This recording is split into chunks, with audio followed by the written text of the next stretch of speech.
wanted to tell you how much I appreciate Stephen going with me to see that client. Because when this client called, you guys have heard me say it multiple times that one thing that I'm least tolerant on is when somebody questions our integrity or our business ethics here at Wayne's Lawn Service. We'll listen to we'll listen to a complaint. We'll laugh at it when we're off the phone. No, just teasing about that. But we'll listen. We know we're not perfect. We know we make mistakes. But don't call us and make us out to be stupid, because we're not. We're not stupid. And this lady, in talking with Katie, she's like, and Katie was telling her, I'm sure, everything right, according to what our standard operating procedure is on dealing with complaints and whatnot. And because one thing is, we don't lie. We tell the truth, And have you guys found that sometimes the truth ain't good enough? It's almost they'd rather you tell them a damn lie just to let them hear what they want to hear. But we're not going to go down that road. So I got back from vacation, and Katie was telling me about this lady, and she says, hey, she won't talk to anybody here other than you. And normally that just rubs me the wrong way too, because, I'm not so sure that if I want to talk about Microsoft, I'm going to get Bill Gates on the phone, But, and I'm not comparing myself to Bill Gates. I'm not saying that. But, the reality of it is sometimes people just don't appreciate or respect the chain of command. And you guys with smaller companies, as your company grows, you'll see that. But in the meantime, you do what you got to do, right? You wear all the hats. So anyway, I decided, okay, cool, man, I'll call this lady back. And what it really boils down to was nothing more than brown patch in her yard. And that's what Katie tried to tell her. That's what I tried to tell her on the phone. She didn't want to hear it. She just didn't want to hear it. No, my yard I got the worst yard in the neighborhood. How many times haven't you heard that, right? I got the worst yard in the neighborhood. So, okay, great. So I thought, customer service wise, I'm going to go see this lady. I'll give her the respect of going to see her. She tells me, she said, and by the way, I was reading an article by Dr. So-and-so at the Botanical Gardens here in Louisville, and he says, fill in the blank, right? How many times don't you hear that? Or I saw on Google, Well, I tried to explain to her that I'm sure whatever that doctor had to say was probably valid, but when you're working in a botanical garden situation, or, why doesn't my yard look like the golf course I just left this morning, Wayne? Well, maybe because you're spending 1/1,000,000th of what they're spending on that golf course. That's what you want to say, but you got to think of a more professional way of saying it. But, like I told her, I said, look, we'll come out, we'll take a look at it. I said, I'm not saying that Dr. So-and-so, I can't even remember what his name, we'll call him Dr. Seuss. I can't remember what his name, and I don't mean that disrespectfully. I'm not sure what Dr. Seuss was telling you, but here's what I know in treating lawns for 42 years. Well, blah, blah, this, blah, blah, that. So the only way to resolve this was going to be go see her. So Stephen just happened to come by. I set up a time to go see her. The next day, he rides out there with me. And here's the kicker.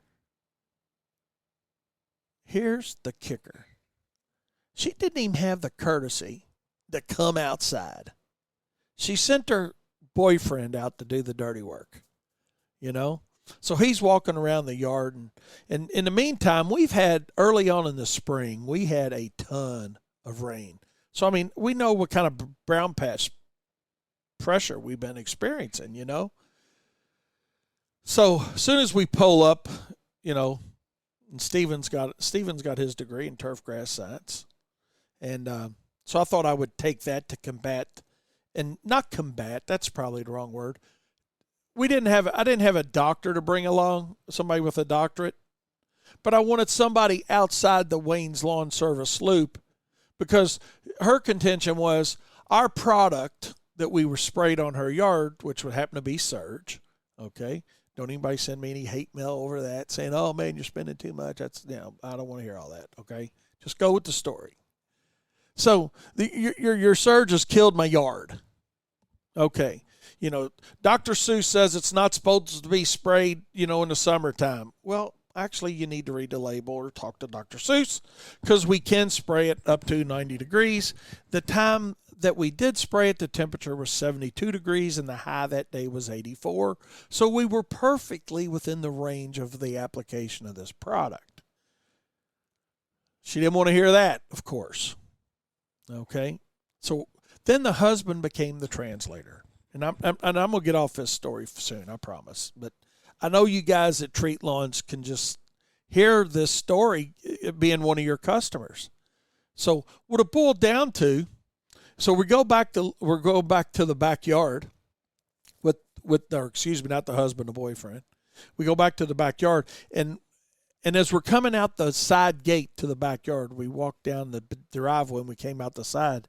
He told Stephen, he's like, "Do not get on my neighbor's driveway." Said, "They are something else. They're hard to live next door to." I almost fell down. I almost fell down laughing, like, they're hard to get along with. I can only imagine, And so we get out there, and as we're walking through, nothing happens with the neighbor. We're getting out to the side, and he says, "Why is my yard the worst one in the neighborhood?" I said, "Well, it's really not." I said, let's just walk down the street a little bit. And I said, "We'll start right across the street." So he said, "Okay, yeah, that's fine." I said, "I'm going to show you that all these yards in your neighborhood are on your street. The only ones that don't have brown patch going on in them is your immediate neighbor, who's full of violets and doesn't have any grass." So we walk across the street, and he said, "Oh, yeah." So we walked to the neighbor going toward the corner, and the next 2 and 3 had them. I said, "Now, what I'd like you to do," and this is what I was setting him up for. I said, "What I'd like you to do now is turn around and look at your yard." I said, "Let's pretend that you lived in this house that we're standing in front of. If you look back at your yard looks good, doesn't it?" "Yeah." I said, "With all due respect, we get these calls all the time that say, 'I got the worst yard in the neighborhood.' But when you go look at that yard, and then you look at a neighbor's yard, you standing off at a distance, it looks completely different when you're looking down on top of it, and you guys know that." And I think that guy finally had a visualization kick in. And then after Stephen talked to him a little bit about the agronomy side of brown patch and applications, and Stephen was kind enough to correct me after I was talking to the guy, because I said, "Hey, we can apply a fungicide to this, but we're going to need to reapply it, in about 28, 30 days or so." And Stephen's like, "Well, Wayne," he said, "if I may interject here, I'd go about 21 days. So I don't want you guys to diagnose our solution to the problem, but I think that gave Stephen a little more credibility to the customer too. And Stephen started it out with, "Hey, I'm not trying to sell you something here." He said, "I'm just trying to fix a problem for you."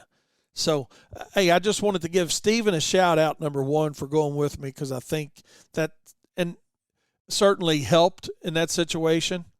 And I asked him to ride along and just, interject what he wanted to, but I was really planning on firing the customer on site. I really was, because I really think it's one of those things that, if we wouldn't have had them buy a fungicide, I would have, because it was going to be one of those situations, and it probably still is going to be one of those situations where I'm not so sure, what's next. Is it going to be red thread? Is it going to be grub worms? Is it going to, and they don't want to get on all this preventative type application stuff. So